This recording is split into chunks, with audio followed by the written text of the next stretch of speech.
Estreou na Netflix Fate, a saga Winx, série live action inspirada, e preste atenção como eu estou enfatizando a palavra inspirada, na animação italiana O Clube das Winx. E essa adaptação, essa inspiração fez com que a série tivesse alguns pontos positivos e alguns assim que eu considero negativos, mas eu vou falar tudo aqui nesse vídeo, incluindo, claro, a forma como foram representados os personagens LGBTQ+. E aí, gente, eu sou o Pato, estou sempre fazendo vídeos sobre filmes, séries e animações com conteúdo LGBTQ+. Se você gosta desse tipo de vídeo, se inscreve aqui no canal e ativa o sininho para receber notificação sempre que eu postar um vídeo novo. Como eu disse, Fate, a saga Winx, é inspirada na animação italiana O Clube das Winx, de Indino Straff. O Indino atua como um dos produtores executivos dessa adaptação, mas o showrunner da série é o Brian Young, que já foi roteirista em The Vampire Diaries. Então pensa na animação O Clube das Winx, que era para um público mais infantil, super colorido, super cheio de glitter, de música, adaptado para uma versão sombria, um pouco mais realista e para um público um pouco mais velho. Só isso já incomodou muitos dos fãs que esperavam uma adaptação fiel à animação, mas o que precisa ter em mente para quem era muito fã do Clube das Winx é que essa adaptação é uma outra coisa. Tem muitos dos elementos da animação aqui nessa série, mas a gente precisa vir com a cabeça um pouco mais aberta, esperando algo novo e não esperando uma refilmagem da animação. E a série, assim como a animação, conta a história da Bloom, uma adolescente que viveu a vida toda como uma humana e que descobriu ser uma fada. Então ela vai pra Alfeia, um internato mágico no outro mundo, onde ela vai aprender a dominar seus poderes mágicos, enquanto ela lida com questões como amizade, amor e tenta descobrir a verdade sobre seu passado. A Bloom é interpretada pela Abigail Cohen, que é conhecida por ter feito O Mundo Sombrio de Sabrina, então ela já é bem conhecida da galera que curte séries com tema fantástico. Assim como a animação, a personagem também é branca e ruiva, só não usa aquelas roupas que ela usava na animação. E eu sei que essa foi uma das críticas das pessoas, né, com relação aos trajes das personagens, mas eu particularmente curti esse figurino que trouxe a série para um tom mais realista. Achei legal que no primeiro episódio a Bloom fala com a diretora Farrah, né, justamente sobre isso, né, sobre as roupas dela e sobre o fato delas não terem asas. Funciona até como uma piadinha para quem esperava que as fadas tivessem asas, assim como o desenho, e a diretora fala que há muito tempo atrás as fadas tinham asas, e essa informação que no começo a gente imagina que seja só um easter egg pra animação, a gente vai ver no decorrer da série que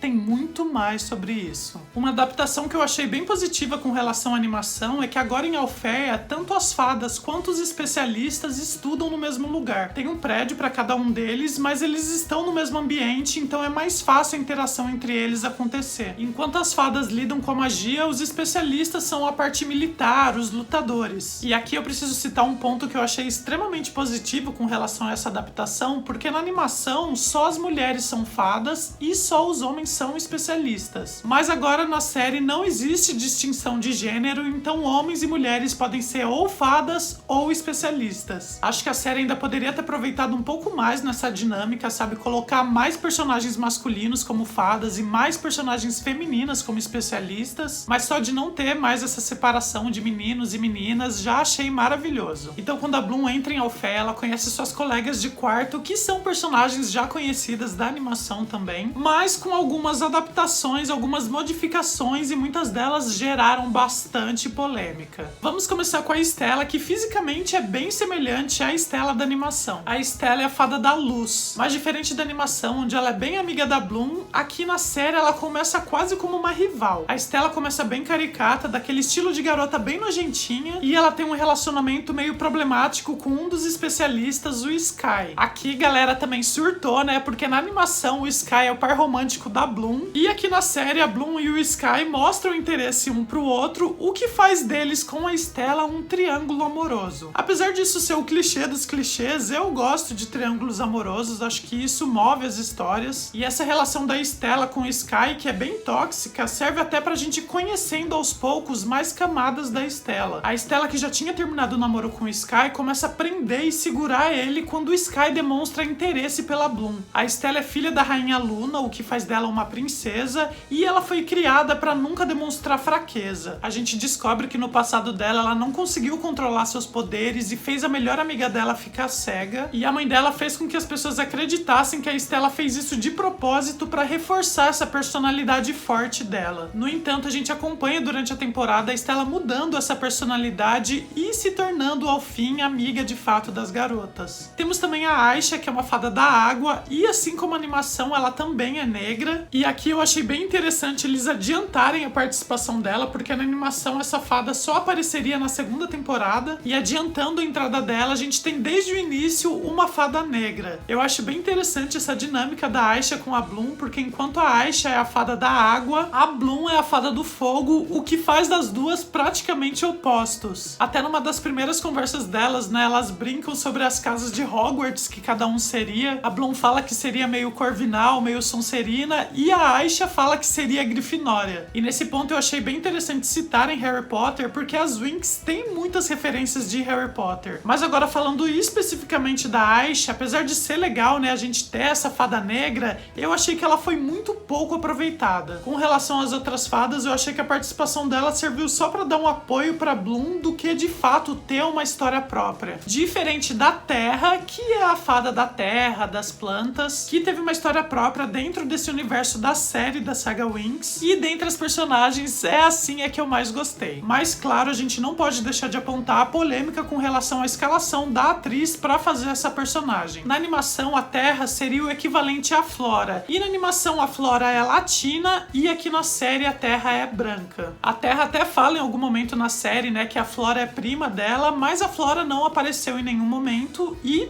a Terra continua sendo branca. E apesar de ter gostado de algumas adaptações, isso realmente incomoda um pouco, né? Porque quando a gente faz o branqueamento do elenco, a gente tira a representatividade numa época que isso está sendo constantemente discutido e debatido em vários lugares. De que adianta colocar a Aisha agora na primeira temporada para ter uma personagem negra, se você vai tirar a personagem latina e, eu já vou falar mais pra frente, né, tirar também uma personagem asiática. Daí o que foi falado é que apesar de terem clareado um pouco o elenco, tem representação com relação a corpos. Porque na animação era todo mundo padrãozinho, né? Corpo sarado, todo mundo magro. E aqui na série a gente tem a Terra, que é uma personagem gorda, que passa por algumas questões com relação ao corpo. E isso eu achei bem legal de ser trabalhado, né? A gente viu a Terra com aquele problema de se trocar na frente das outras meninas, né? Por ter vergonha do corpo. Depois a gente viu as meninas se juntando pra melhorar a autoestima dela, né? Arrumando ela pra ir pra festa. Mas ela acaba sofrendo um ataque gordofóbico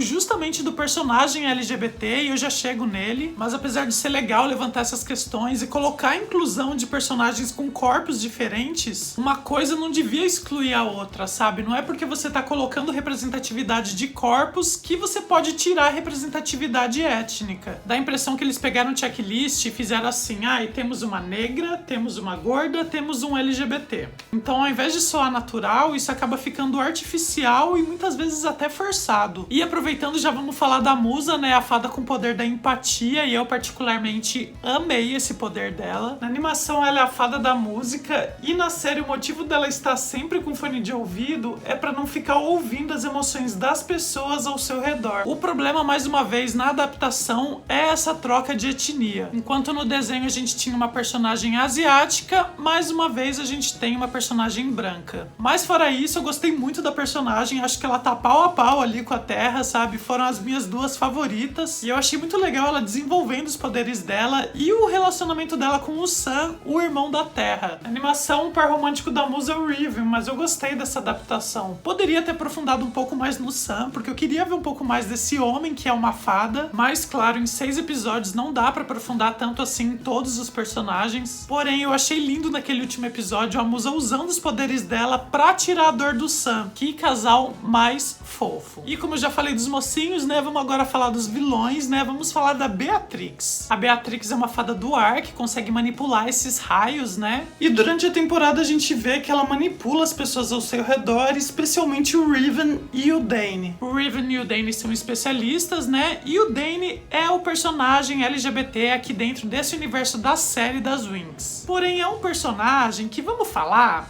eu particularmente não gostei. O Danny começa um pouco mais discreto, né, e a gente entende que ele tem um interesse pelo Riven, né, ele fica stalkeando nas redes sociais, ele dá até um like sem querer numa foto antiga, né, quem nunca? E a gente vê durante os episódios, né, uma tensão sexual crescendo entre o Riven e o Danny. Mesmo sem a gente entender muito bem o que o Riven quer, né, tem até uma conversa dele com a Beatrix, onde parece que ele tá só zoando o Danny. Tem até depois uma cena dos três na festa, né, onde eles estão usando drogas, eles começam a se aproximar e acaba rolando até um beijo a três, mas isso acaba não indo pra nenhum lugar. No último episódio, o Riven até pergunta pro Danny se ele é gay, e o Danny acaba fugindo da resposta, né, e ele só fala que acha o Riven muito gostoso, mas ele também gosta da Beatrix, porém de outra forma. O que a gente pode entender é que de repente o Danny seja bissexual. Quem sabe numa segunda temporada a gente pode até ter o início realmente desse trisal, né, e isso seria bem interessante. Por outro lado, a gente tem algumas atitudes do Danny que foram as que me incomodaram bastante, principalmente com relação à Terra, né, porque eles começaram a temporada amigos, a Terra começou a despertar um sentimento pelo Danny, mas quando o Riven e a Beatrix falaram pra ele sobre isso, ao invés de só falar que ele não gostava dela, eles fizeram um comentário bem gordofóbico. E no começo eu achava que o Danny era gay e por isso ele não ia ter nenhum sentimento pela Terra, mas se de fato ele for bissexual, eu acho bem ruim o motivo dele não ter interesse pela Terra ser estético. Além disso, ele teve toda a trajetória de caminhar do lado dos bonzinhos para o lado dos vilões, e ele justificou isso de estar do lado da Beatrix por ela entender o fato dele ser diferente. Espero sinceramente que esse diferente não seja com relação à sexualidade, porque não é possível que dentre todas as fadas e especialistas, a Beatrix seja a única que aceita a sexualidade dele. E muito ruim também que ele seja o único personagem LGBT naquela escola imensa. Então no final da temporada a gente descobre toda a motivação da Beatrix, que era libertar a Rosalind. A Rosalind foi diretora antes da Farrah, que tá aprisionada por ter sido responsável por um massacre que matou várias fadas. Esse ataque que ela liderou 16 anos atrás foi para vencer os Queimados, que são os grandes vilões dessa temporada. E esse ataque só se deu porque eles conseguiram unir seus elementos num ataque muito poderoso. Porém, ela mentiu pros outros, falando que eles tinham evacuado o lugar e que só atacariam os Queimados. E eles acharam que fora os Queimados também tinham atacado inocentes, mas a Rosalind revelou que na verdade aqueles seriam bruxas de sangue, então tudo bem atacar porque são inimigos também. E essas bruxas de sangue teriam roubado um bebê de uma fada muito poderosa, que é a Bloom. Então a Rosalind, vendo o potencial mágico da Bloom, levou ela para ser criada pelos humanos para ficar longe, né, desses olhares, desses inimigos que eles poderiam ter. A Bloom então foi criada por humanos sem saber que era fada, e os pais dela sem saber que ela não era filha deles, porque a troca havia acontecido com o bebê deles que acabou morrendo. E como muitos adolescentes, né, a Bloom não tinha uma relação muito boa com a mãe dela, e um dia por descuido liberou seus poderes, né, queimou toda a casa e causou algumas queimaduras no corpo da mãe dela que ela se culpa até hoje. A Beatrix, assim como a Bloom, também não foi criada pelos pais biológicos. Na verdade, a gente descobre que ela foi criada pelo pai do Sky, que todo mundo achou que estava morto, inclusive o próprio Sky, mas ele estava escondido esse tempo todo. Então a gente descobre que os planos da Rosalind era liberar aquele monte de queimados para atacar a escola, para que a Bloom contra-atacasse e assim liberasse o poder que estava guardado dentro dela. Então finalmente acontece a transformação da Bloom com asas. Acho que quem chegou até o 6º episódio, que viu que estava diferente da animação, não esperava que fosse ter uma transformação, mas sim, ela aconteceu, né? A Bloom liberou uns poderes élficos muito antigos das fadas e apareceram asas, né? Ela acabou com todos aqueles queimados, e a Rosalind depois revela pra Farrah que ela fez isso porque uma grande guerra está por vir. Então, quase como um golpe de estado, né? A Rosalind volta a ser a diretora da escola, ela mata a Farrah e eu fiquei bem triste, espero que encontrem uma forma de trazer ela na próxima temporada. E as garotas, depois de irem pro mundo humano, né, da Bloom contar a verdade pros pais dela, voltam agora às 5 como amigas e com todas essas mudanças, né, que aconteceram na escola. Se a série for renovada, imagino que agora com a transformação da Bloom, as outras fadas comecem a treinar para também se transformarem, para se preparar para essa grande guerra que está por vir. E ó, no geral eu gostei sim da série, mas eu acho que a gente precisa também desse desapego, né, do original. Teve esses pontos sim que eu falei, e tiveram durante os episódios, né, muitas tramas clichês, mas tivemos também, né, esses plot twists do final que